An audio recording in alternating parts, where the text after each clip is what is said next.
Bismillahirrahmanirrahim.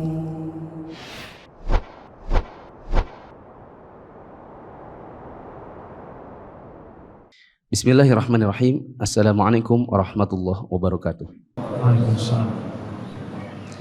Alhamdulillahi wa kafa, wassalatu wassalamu ala rasulillahi mustafa wa ala alihi wa ashabihi wa man iqtafa. Jemaah yang dirahmati Allah, pada kesempatan malam hari ini saya akan membahas masih dalam poin ke-19 yang sudah dibahas oleh Ustadz kita, Ustadz Abu Yaman, hafizahullah. Ada catatan kaki yang sepertinya kata pembaca tidak dibacakan minggu lalu. Dibaca atau tidak? Antum hadir? Hadir. Catatan kaki pun juga dibaca? Enggak. Dibaca. Baca tapi nggak lengkap kayaknya sih. Sampai catatan kaki bawahnya yang panjang ini dibaca. Baca ya. Soalnya tadi saya tanya pembaca kayaknya nggak dibaca. Jadi ini baca atau tidak dibaca? Baca. Oh ya. Tapi berarti saya langkah saja karena saya juga tidak mau waktu yang minggu lalu itu sayang, sudah dibahas kok dibahas lagi kan. Sementara waktu kita terbatas, umur kita nggak lama habis, sementara hanya untuk mengulang-ulang sesuatu yang sudah jelas, rasanya sayang waktunya. Kata Ustadz Abu Yaman, beliau kemarin sampai di poin kedua, ya. Betul? Betul. Berarti sekarang masuk dalam poin ketiga. Ya. Coba kita ulang dulu judul, kemudian poin 1, poin 2. Lalu A, B, C-nya, setelah itu lanjut 3. Supaya kita tahu bahasan apa yang dibahas oleh Ustadz Abu Yaman kemarin, kemudian sekarang kelanjutannya apa. Diulang dari apa itu? Q, silakan. Poin Q, mengantarkan, mengusung, dan mengiringi jenazah. Ada beberapa hal yang perlu diperhatikan dalam mengantar, mengusung, dan mengiringi jenazah, yaitu 1. Hukum mengusung dan mengantarkan jenazah adalah fardu kifayah. Bila hal itu telah dilakukan oleh orang yang memenuhi syarat, maka gugurlah dosa dari lainnya.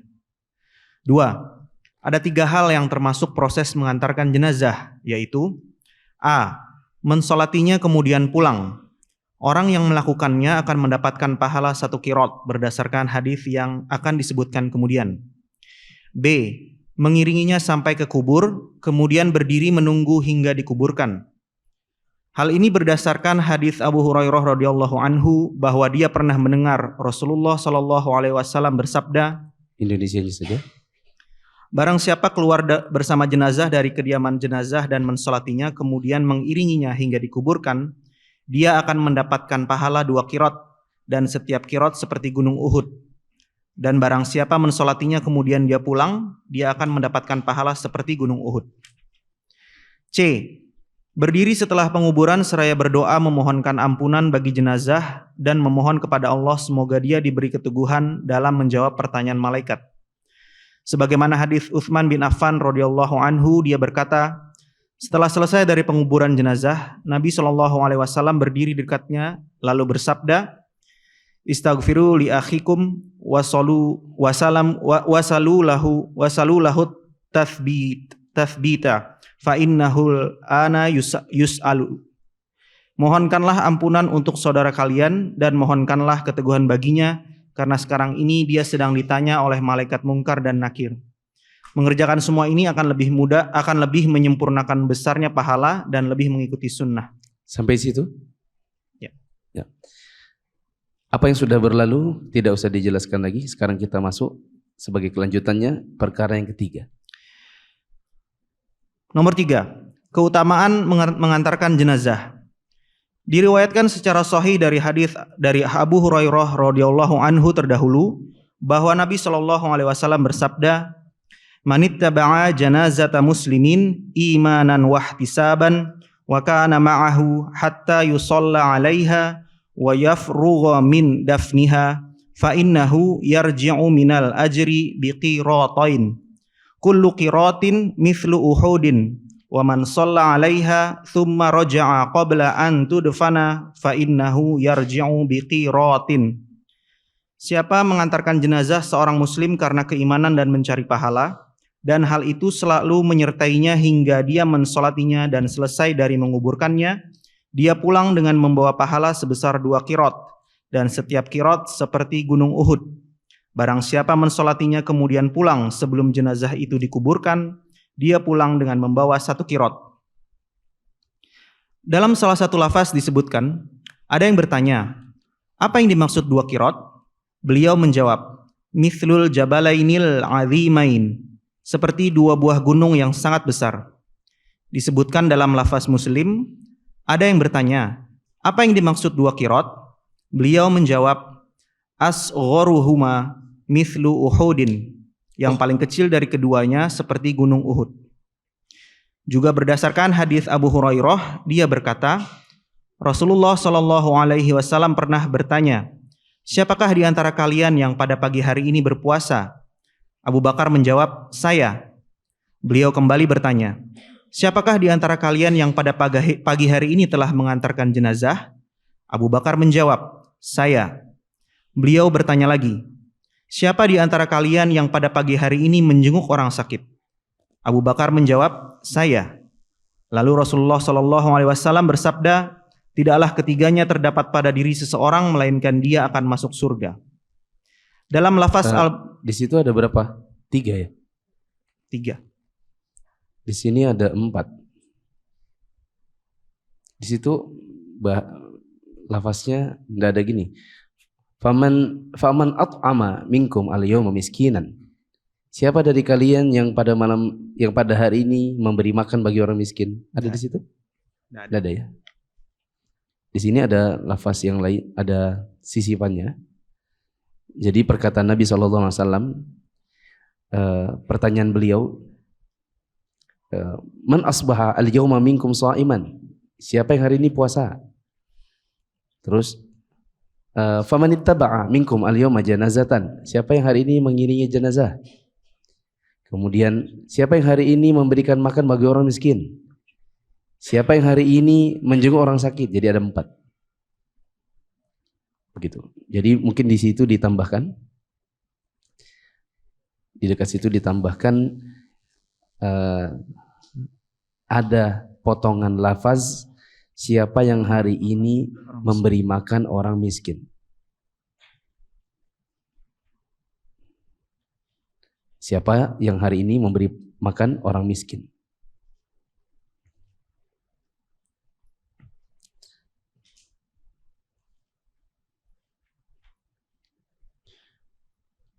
Nanti di situ lafaz Arabnya ada?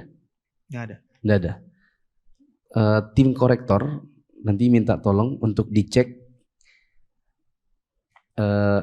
Ini kan cetakan 2004, cetakan 2003-nya apakah memang tidak ada lafaz ini sehingga di situ pun diterjemahkannya juga tanpa lafaz ini, atau siapa tahu penerjemahnya yang memang luput gitu. Ya. Siap, mana korektor?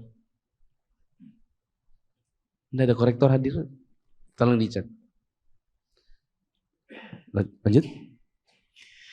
Dalam lafaz Al-Bukhari pada kitab Al-Adabul Mufrad disebutkan, majtama'at hadhil khisalu fi rajulin fi yaumin illa dakhalal jannah. Tidaklah perkara-perkara ini terdapat pada seorang laki-laki pada satu hari, melainkan dia akan masuk surga. Nah, saya kira sudah jelas. Demikian keutamaan bagi orang yang mengikuti jenazah, baik dia mengikutinya hanya sampai dengan mensolatkannya, atau dia mengikutinya hanya sampai dengan menguburkannya, atau dia ikuti sampai dengan yang ketiga apa? Ada orang ngikuti cuma sampai sholat terus pulang. Ada yang sampai dikuburkan terus pulang. Yang ketiga, sampai dikuburkan lalu dia berdiri menghadap kiblat dan mendoakan. Lanjut. Nomor 4. Mengantarkan jenazah adalah kewajiban seorang muslim terhadap saudaranya sesama muslim. Hal ini berdasarkan hadis Abu Hurairah radhiyallahu anhu. Dia menuturkan, aku pernah mendengar Rasulullah sallallahu alaihi wasallam bersabda, haqqul muslimi 'alal muslimi sittun. Qila ma hunna ya Rasulullah?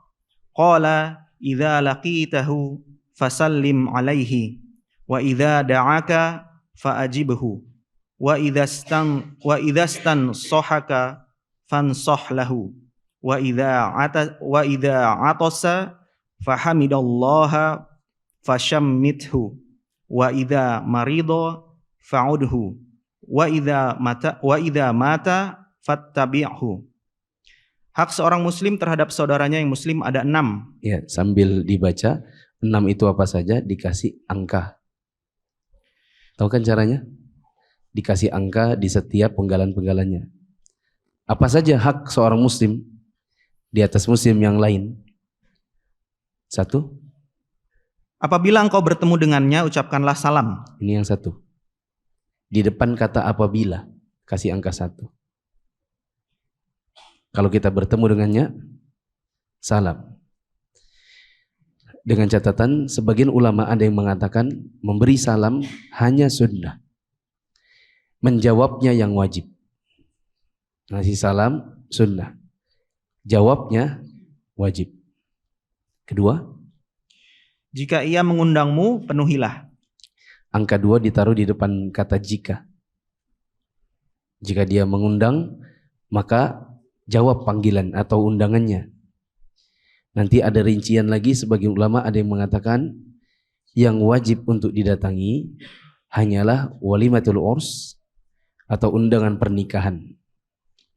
Itu pun dengan catatan tidak memberatkan, seperti harus safar. Kalau sampai memberatkan seperti harus ditempuh jarak safar, maka tidak wajib. Kemudian di dalam undangan pernikahan itu tidak ada kemungkaran. Misalnya ada dangdutannya, maka menjadi gugur kewajibannya. Ketiga, jika ia meminta nasihat, maka nasihatilah. Catat di situ, jika berilmu. Jika kita cukup ilmu. Karena ada sebagian orang minta kepada kita nasihat, tapi kita tahu perihal yang dia mintakan kita nasihat tentang masalah tersebut, kita bukan orang yang punya pengalaman atau tidak cukup ilmu tentang hal itu. Misalnya urusan pernikahan, urusan poligami lah, kita aja nggak ngerti, misalnya belum tahu seluk-beluknya, maka jangan sok-sok menasihati. Ya, bagusnya ceraikan aja istri yang keduamu itu karena begini dan begitu. Nah, kita sendiri tidak ngerti kasusnya. Kalau mau lebih lanjut menasihati, cukup bilang mendingan tanya Ustadz Fulan, karena beliau kan pengalaman, beliau berilmu dan praktisi. Nah gitu. Terus, jika ia bersin dan memuji Allah, dalam kurung mengucapkan alhamdulillah, ucapkanlah yarhamukallah. Ini yang keberapa? Keempat. Yang keempat. Perlu dicatat di situ atau distabiloi kata-kata, kemudian dia mengucapkan alhamdulillah. Kalau ada orang bersin, kemudian dia tidak mengucapkan alhamdulillah, maka kita juga tidak ada kewajiban untuk mengucapkan yarhamkallah. Yarhamkallah itu adalah jawaban bila dia mengucapkan alhamdulillah. Kalau nggak ada alhamdulillah, maka tidak ada juga yarhamukallah. Lanjut. Jika ia sakit, jenguklah. Ini yang ke-5. Yang ke-6. Dan jika ia mati, antarkanlah jenazahnya. Ya. Mungkin mati diganti wafat kali ya. Ya. Karena mati biasanya buat hewan atau tumbuhan. Lanjut. Diriwayatkan dari Al-Barra bin Azib, dia menuturkan, Rasulullah memerintahkan kami agar melakukan 7 hal dan melarang kami dari 7 hal, yaitu beliau memerintahkan kami untuk mengantarkan jenazah, menjenguk orang sakit, memenuhi undangan. Oh, ini antum enggak baca Arabnya? Enggak ada Arabnya? Enggak ada. Oke. Sambil antum baca, sambil kita kasih angka. Coba diulang dari Al-Barra bin Azib. Rasulullah SAW memerintahkan kepada kami ada berapa? 7. Apa saja yang diperintahkan yang 7 ini? Mengantarkan jenazah. Ini 1. Dikasih angka. Mengantar jenazah, 1. Terus? Menjenguk orang sakit. Ini kedua. Terus? Ketiga, memenuhi undangan. Keempat, menolong orang yang dizolimi. Kelima, menepati janji. Keenam, menjawab salam. Dan ketujuh, mengucapkan yarhamukallah kepada orang yang bersin. Ini 7. Terus? Juga berdasarkan hadis Abu Sa'id Al-Khudri radhiyallahu anhu yang ia riwayatkan secara marfu. Udul marido wattabi'ul janaiz tudzakkirukumul akhirah. Jenguklah orang sakit dan antarkanlah jenazah, maka hal itu akan mengingatkan kalian akan akhirat. Nah, saya kira jelas. Lanjut. Nomor 5. Jenazah dibawa sesuai dengan kondisi dan kemudahan. Seseorang tidak dibebani dengan sesuatu yang tidak ada keterangannya dalam sunnah yang sahih. Jadi masalah ini sebenarnya cukup luas. Luas itu apa? Fleksibel. Apa itu? Tidak baku. Nggak ada keterangannya. Coba lihat catatan kakinya. Ada catatan kaki. Catatan kaki nomor 905. Coba dibaca. Catatan kaki 905. Imam Al-Khoroki menyebutkan dengan ucapannya, tarbi adalah meletakkan jenazah di atas pundak kanan seorang laki-laki dan di atas pundak kiri seorang laki-laki lainnya. Yang dimaksud oleh penulis pada poin kelima ini adalah tentang tata cara mengusung jenazah itu sesuai dengan kemampuan orang-orang yang mengusung jenazah tersebut. Terus? Imam Ibnu Qudamah berkata dalam kitab Al-Mughni, tarbi adalah memegang keempat sisi keranda jenazah, dan hal ini adalah sunnah dalam membawa jenazah berdasarkan ucapan Ibnu Mas'ud.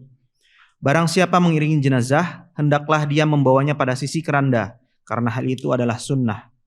Kemudian jika dia mau, dia melakukan hal tersebut hingga akhir. Namun jika tidak, dia boleh meninggalkannya. Hadis riwayat Ibnu Majah. Ibnu Qudamah berkata, sifat tarbi yang disunahkan adalah dimulai dengan meletakkan penyangga keranda yang kiri di atas pundak yang kanan dari sisi kepala jenazah. Kemudian meletakkan penyangga yang kiri yang ada di sisi kaki jenazah di atas pundak yang kanan pula. Lantas beralih ke penyangga yang kanan yang ada di sisi kepalanya dengan meletakkannya di atas pundak yang kiri, lalu beralih ke penyangga yang kanan yang berada di sisi kakinya. Demikianlah pendapat Abu Hanifah dan Asy-Syafi'i. Diriwayatkan dari Ahmad, ia mengurutkannya dengan cara memulainya dari bagian kaki kiri, lalu bagian kaki kanan, kemudian bagian depan atau kepala.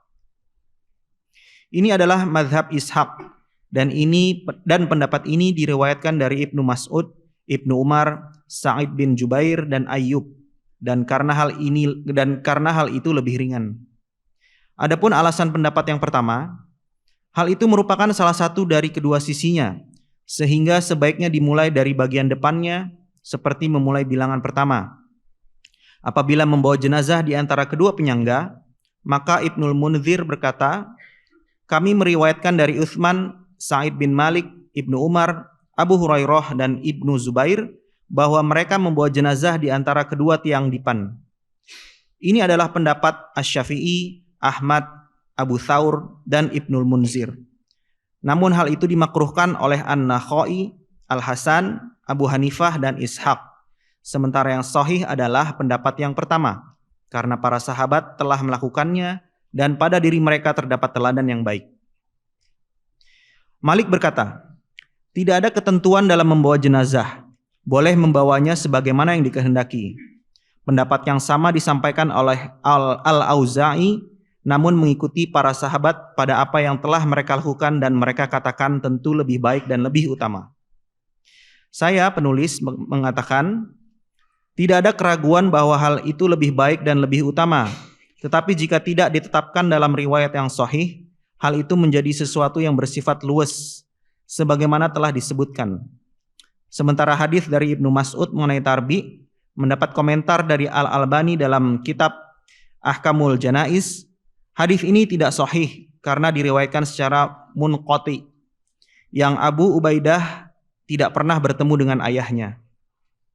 Mengenai keterangan tentang membawa jenazah di antara kedua tiang penyangga yang disandarkan kepada Sa'ad bin Mu'adz, sebagaimana disebutkan dalam kitab Tabaqat Ibnu Sa'ad dan dalam kitab Nasbur Royah, maka ada yang mengatakan bahwa di dalamnya terdapat Al-Waqidi, seorang perawi yang dhaif.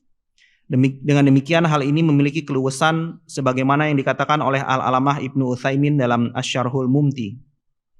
Saya penulis pernah mendengar Syekh bin Baz berkata di tengah-tengah penjelasan beliau terhadap kitab Muntaqal Akhbar, dalam sanadnya terdapat inqita'. Tetapi hadis ini diriwayatkan oleh sekelompok sahabat. Jadi perbuatan yang berdasarkan sunnah adalah membawa dari arah depan atau dari arah belakang atau mengiringi tanpa turut membawanya. Yang dimaksud oleh penulis di catatan kakinya ini adalah bahwa orang-orang yang mengusung jenazah, maka dia bisa saja memanggul ke atas pundak itu, entah di bagian depan, kemudian dilanjutkan dengan bagian belakang dari tandunya, bisa juga sebaliknya. Dan kalau memang ini riwayat-riwayat yang sahih dari para sahabat, tentu itu lebih utama. Tapi memang sebagian ulama menghukumi riwayat-riwayat ini ada yang dhaif, ya, dan sebagian lagi menghukumi pada dasarnya tidak ada petunjuk khusus dari Nabi SAW, sehingga dalam perkara ini fleksibel. Wallahu a'lam bishawab. Saya tambahkan, begitu juga apabila di saat mengusung jenazah ada sebagian tempat yang mungkin dari rumah duka sampai dengan pekuburan jaraknya begitu jauh, sehingga tidak mungkin kan bagi kaum muslimin untuk menandu, sehingga terpaksa mereka menggunakan kendaraan. Ya, maka semoga ini tidak mengapa. Lanjut yang keenam. Nomor 6. Jenazah tidak boleh diiringi dengan suara, api, atau apa saja yang bertentangan dengan syariat.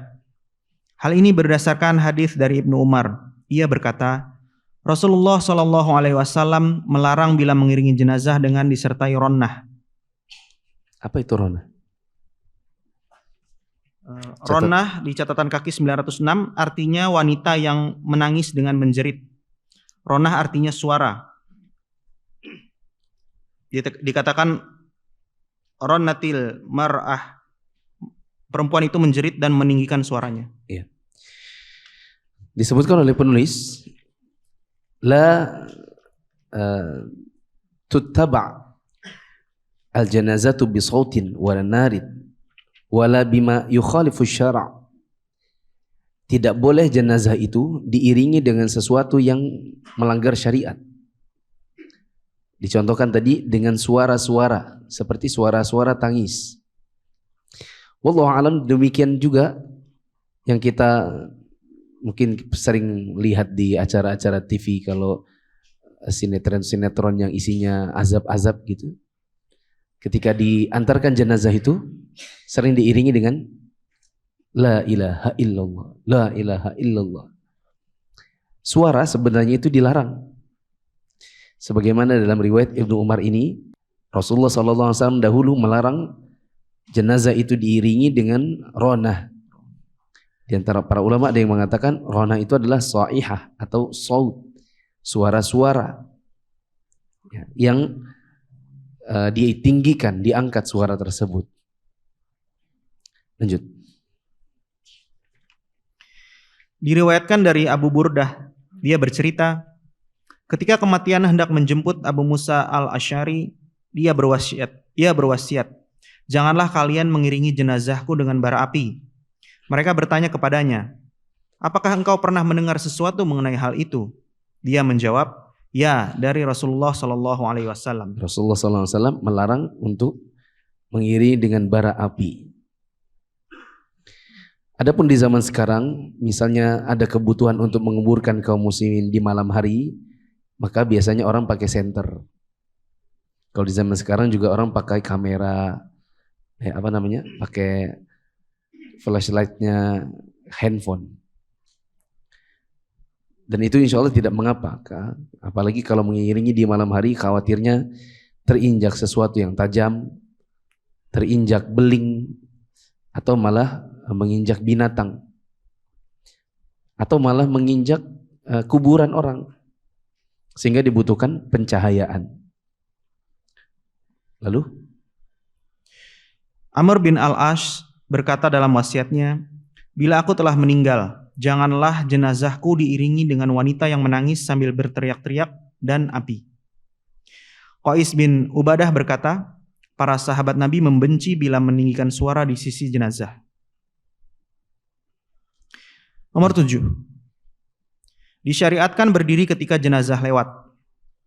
Hal ini berdasarkan hadis dari Abdullah bin Umar radhiyallahu anhuma, dari Amir bin Rabi'ah dari Nabi sallallahu alaihi wasallam, beliau bersabda, "Idza ra'a ahadukum janazatan fa illam yakum masyian ma'aha falyakum hatta yukhallifaha aw tukhallifahu aw tud'a min qabli an tukhallifahu." Jika salah seorang dari kalian melihat jenazah seseorang di bawah, bila dia tidak berjalan mengiringinya, hendaklah dia berdiri hingga berlalu membelakangi jenazah itu, atau jenazah itu berlalu membelakanginya, atau hingga jenazah itu diletakkan sebelum jenazah itu berlalu membelakanginya. Dalam salah satu lafaz disebutkan, "Idza ra'aitumul janazata faqumu hatta tukhallifakum aw tud'a." Jika kalian melihat jenazah seseorang di bawah, maka berdirilah hingga jenazah itu berlalu membelakangi kalian atau hingga ia diletakkan. Diriwayatkan dari Abu Sa'id Al-Khudri dari Nabi, beliau bersabda, "Idza ra'aitumul janazata faqumu faman tabi'aha fala yaq'ud hatta tud'a." Bila kalian melihat jenazah di bawah, berdirilah. Siapa yang mengiringi jenazah, janganlah ia duduk hingga jenazah itu diletakkan. Diriwayatkan dari Jabir bin Abdullah radhiyallahu anhuma, ia bercerita, jenazah seseorang pernah dibawa melintasi kami, lalu Nabi sallallahu alaihi wasallam berdiri untuknya. Kami memberitahu beliau, "Ya Rasulullah, itu adalah jenazah seorang Yahudi." Beliau bersabda, "Idza ra'aitumul janazata faqumu." Jika kalian melihat jenazah di bawah, maka berdirilah. Dalam lafaz Muslim disebutkan, innal mauta faza'un fa idza ra'aitumul janazata faqumu. Sesungguhnya kematian itu sangat menakutkan, sehingga jika kalian melihat jenazah, maka berdirilah. Diriwayatkan dari Sahal bin Hanif dan Qais bin Sa'ad bin Abi Laila bahwa keduanya pernah duduk di Qadisiyah. Lalu para penduduk melintasi keduanya dengan membawa jenazah seseorang. Keduanya pun berdiri, lantas keduanya pun diberitahu, sesungguhnya itu adalah jenazah seorang kafir ahli zimmah. Kemudian keduanya menceritakan, sesungguhnya Nabi SAW pernah dilewati oleh jenazah seseorang, lantas beliau berdiri. Setelah itu diberitahukan kepadanya, sesungguhnya itu adalah jenazah seorang Yahudi. Beliau bersabda, "Alaisat nafsan, bukankah dia itu juga jiwa manusia?" Yang benar adalah hadis-hadis ini menunjukkan disyariatkannya berdiri bagi orang yang sedang duduk bila ada jenazah yang melintas. Karena Nabi SAW telah memerintahkan hal itu dan karena beliau juga telah mempraktikannya. Sedangkan hadis dari Ali bin Abi Thalib radhiyallahu anhu bahwa Nabi berdiri kemudian duduk, dan dalam salah satu lafaz disebutkan, "Kami melihat Rasulullah berdiri, lalu kami pun berdiri. Kemudian beliau duduk, lalu kami pun duduk," yaitu mengenai jenazah. Sehingga hadis ini menunjukkan bahwa perintah untuk berdiri bagi jenazah yang lewat adalah sunnah. Mengenai perihal duduk, ia menunjukkan bahwa hal itu pun diperbolehkan. Setelah menyebutkan perbedaan pendapat di kalangan para ulama, Imam An-Nawawi berkata, maka perintah berdiri itu menunjukkan bahwa hal tersebut adalah sunnah. Sementara duduk yang diterangkan dalam hadis merupakan keterangan mengenai diperbolehkannya hal itu. Dan dalam kasus seperti ini, klaim nasakh atau penghapusan hukum merupakan sesuatu yang tidak dapat dibenarkan. Karena nasakh itu hanya terjadi ketika tidak mungkin lagi untuk menggabungkan di antara hadis-hadis. Sementara dalam hal ini, hal tersebut bukanlah sesuatu yang tidak mungkin. Wallahu a'lam. Imam Ibnul Qayyim lebih memilih pendapat An-Nawawi dalam hal menggabungkan di antara hadis-hadis tersebut. Saya, penulis, pernah mendengar guru kami, Imam Abdul Aziz bin Abdullah bin Baz berkata, hal ini menunjukkan disunahkannya berdiri untuk jenazah yang lewat, sekalipun itu adalah jenazah seorang kafir, karena kematian itu merupakan sesuatu yang menakutkan. Dan berdiri dalam hal ini adalah sunnah, bukan wajib. Karena Nabi pernah berdiri dan pernah juga duduk. Maka hal itu menunjukkan bahwa berdiri itu tidak wajib, namun dia adalah sunnah.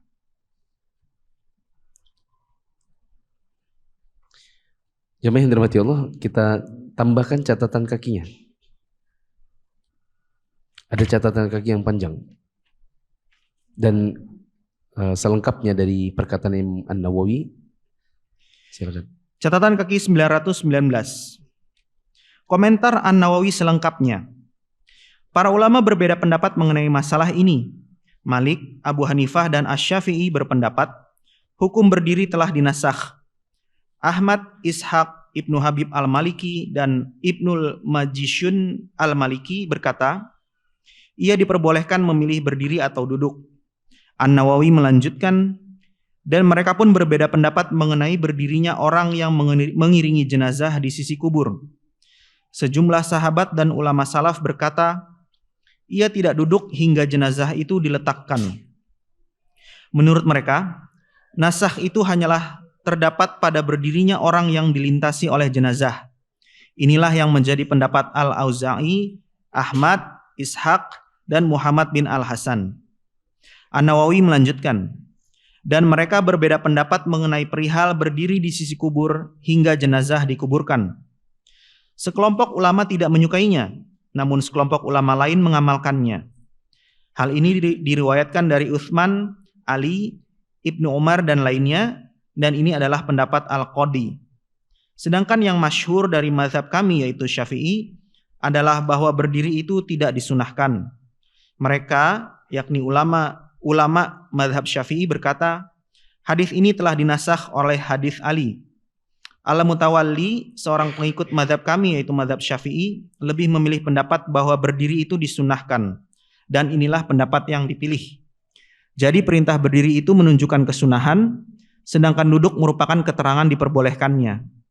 Dan dalam hal seperti ini tidak sah mengklaim adanya nasakh atau penghapusan hukum, karena nasakh itu hanya terjadi ketika tidak mungkin lagi untuk menggabungkan di antara hadis-hadis. Sedangkan dalam masalah ini tidaklah demikian. Wallahu a'lam.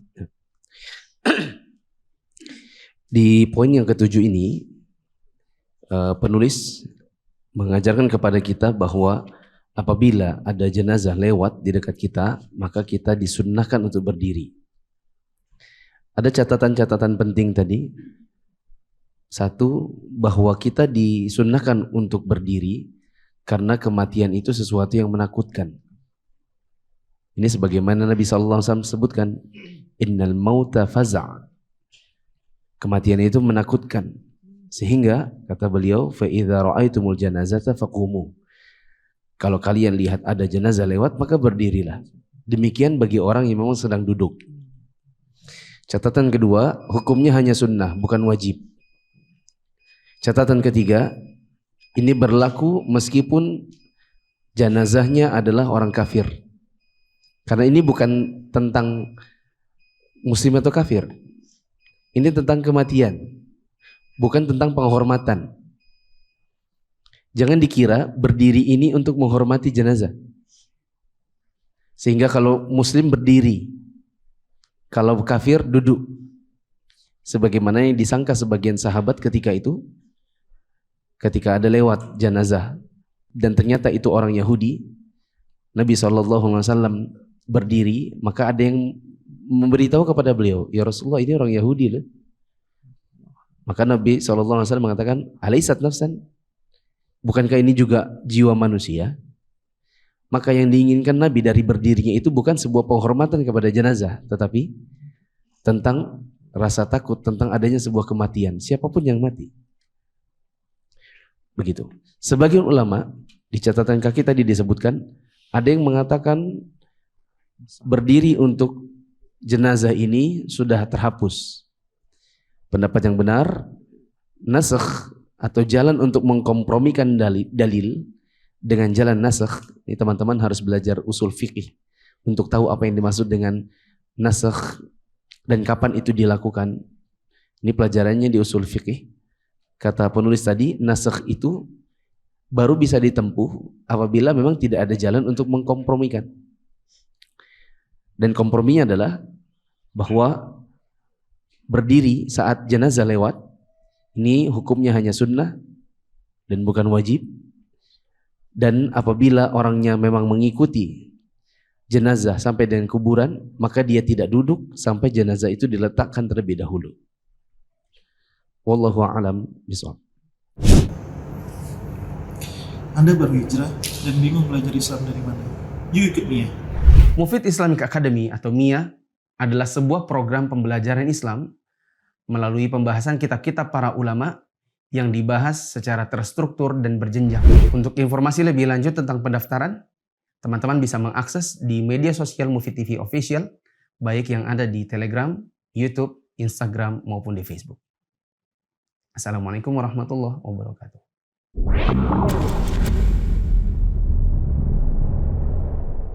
Ikut MIA, belajar agama jadi lebih menyenangkan dan bersumber dari kitab para ulama.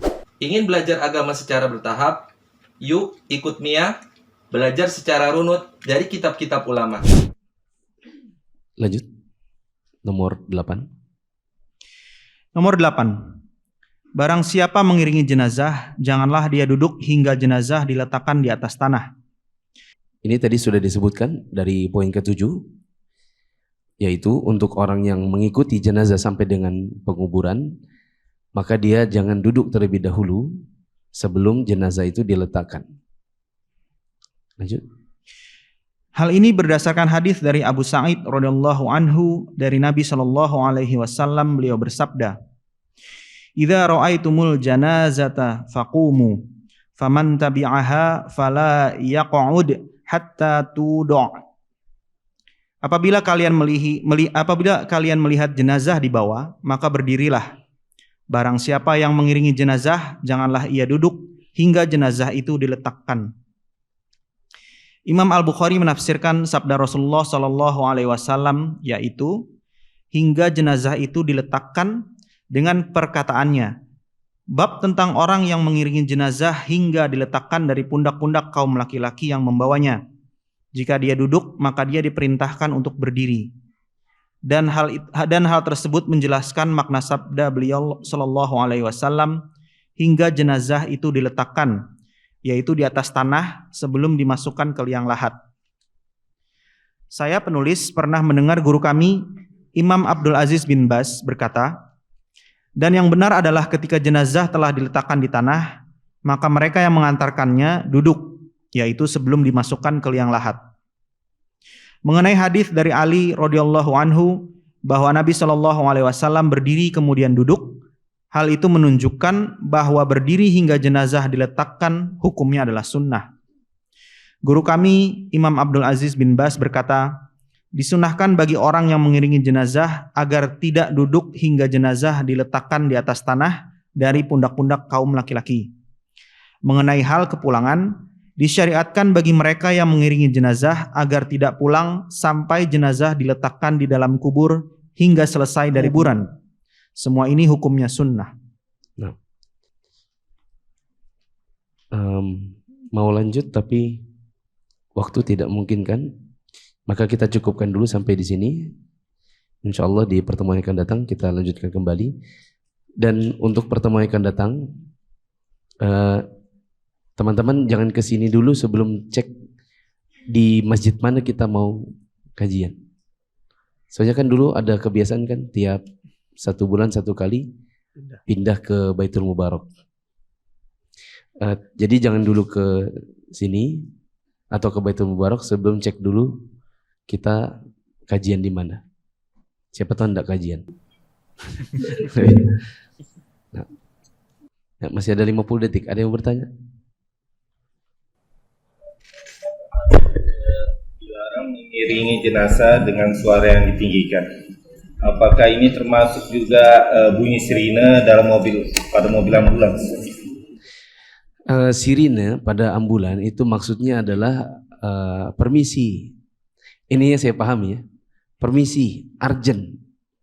Biasanya itu terjadi bagi orang yang mau menjemput orang sakit atau ke rumah sakit. Karena yang mau dijemput mungkin mau segera dibawa ke IGD atau UGD. Begitu juga yang dari rumah mau ke rumah sakit mau segera karena mau ditangani. Adapun untuk ke penguburan maka ini nampaknya tidak ada kebutuhan seperti orang mau ke UGD. Karena orangnya sudah wafat. Kita memang disunahkan untuk menyegerakan penguburan tapi tidak perlu dengan suara karena ada larangan khusus dari Nabi. Begitu. Nah, kebanyakan orang itu pakai sirine tambah klakson motor. Ya kan? Konvoi klakson motor. Jadi ini semua khawatirnya masuk ke dalam larangan Nabi SAW untuk mengikuti jenazah dengan yang namanya ronah alias suara-suara yang ditinggikan. Ya, kita mau segera, betul. Tapi segera juga tidak sepertinya tidak butuh dengan suara-suara seperti itu. Subhanakallahumma wa bihamdika asyhadu an la ilaha illa anta astaghfiruka wa atubu ilaik. Wassalamualaikum warahmatullahi wabarakatuh.